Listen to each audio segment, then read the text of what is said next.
কথায় আছে চাইলে সবই সম্ভব।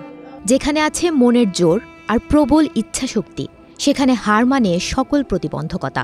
আর এর উজ্জ্বল দৃষ্টান্ত দৃষ্টি প্রতিবন্ধী হাফেজ মাহমুদুল হাসান আশরাফি।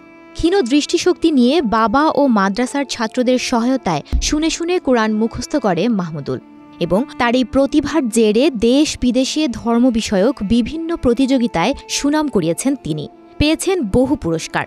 এরই ধারাবাহিকতায় এবার মালদ্বীপের রাষ্ট্রীয় আমন্ত্রণে দেশটির মসজিদ আল ওয়ালিদাইনে তার সুমধুর তেলাওয়াত ও হৃদয় কাড়া সুরে তারাবির নামাজ পড়াচ্ছেন। এতে মুগ্ধ স্থানীয় নাগরিক থেকে শুরু করে প্রবাসী বাংলাদেশিরাও।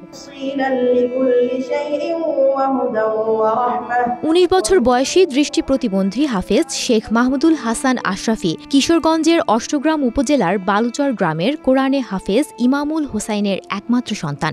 তিনি নারায়ণগঞ্জের ফতুল্লা শান্তিধারা এলাকার মার্কাজুল মদিনা আল লতিফি আল ইসলামী মাদ্রাসায় পড়ছেন। মালদ্বীপের ধর্ম মন্ত্রণালয়ের আমন্ত্রণে ২৪ ফেব্রুয়ারি দেশটিতে যান তিনি। আগামী ৬ এপ্রিল দেশে ফেরার কথা রয়েছে তার। দক্ষিণ এশিয়ার মুসলিম সংখ্যাগরিষ্ঠ দেশ মালদ্বীপ। এই মালদ্বীপ জুড়ে প্রায় ৪,০০০-এরও বেশি মসজিদ আছে, যার জন্য প্রতি বছর রমজান মাস এলেই তারাবির নামাজ পড়াতে বিদেশি হাফেজদের আমন্ত্রণ জানায় দেশটির ধর্ম মন্ত্রণালয়। এর জন্য বিশেষ সুবিধাজনক ভিসারও ব্যবস্থা করে দেশটি। এর ধারাবাহিকতায় এবার দেশটির হুলহুমালে শহরের আল ওয়ালিদাইন মসজিদে প্রথম রোজা থেকে তারাবির নামাজের ইমামতি করছেন দৃষ্টি প্রতিবন্ধী হাফেজ মাহমুদুল হাসান। আলহামদুলিল্লাহ, আমি এই মহান দায়িত্ব পালন করতে পেরে আমি অত্যন্ত আনন্দিত, উচ্ছ্বাসিত, আবেগরত। নান্দনিক এই ২ তলা বিশিষ্ট মসজিদটিতে একসঙ্গে ৭০০ মুসল্লি নামাজ আদায় করতে পারেন। এখানে নামাজ আদায় করতে আসা মুসল্লিদের আন্তরিকতা ও ভালোবাসায় মুগ্ধ হাফেজ মাহমুদুল হাসান। তিনি বলেন, মালদ্বীপের লোকজন তাকে খুবই আন্তরিকতার সঙ্গে গ্রহণ করেছে। একই সাথে প্রবাসী বাংলাদেশিরাও তাকে খুব সম্মান দেয়। মালদ্বীপের মতো একটি দেশে রমজানের তারাবির নামাজের ইমামতি করতে পেরে তিনি খুবই গর্ব অনুভব করেন। তিনি বলেন, আমি মনে করি এটি বাংলাদেশের জন্য একটি বিশাল সম্মানের বিষয়। মাহমুদুল হাসান ২০২৩ সালে ইরানে অনুষ্ঠিত ৩৯তম আন্তর্জাতিক কোরআন প্রতিযোগিতায় তৃতীয় হন।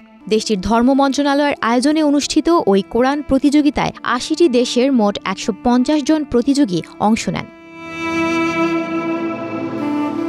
মালদ্বীপে নিযুক্ত বাংলাদেশ হাইকমিশনের কল্যাণ সহকারী আল মামুন পাঠান বলেন যে একজন বাংলাদেশি মালদ্বীপের হুলহুমালে শহরের একটি মসজিদে তারাবির নামাজের ইমামতি করছেন।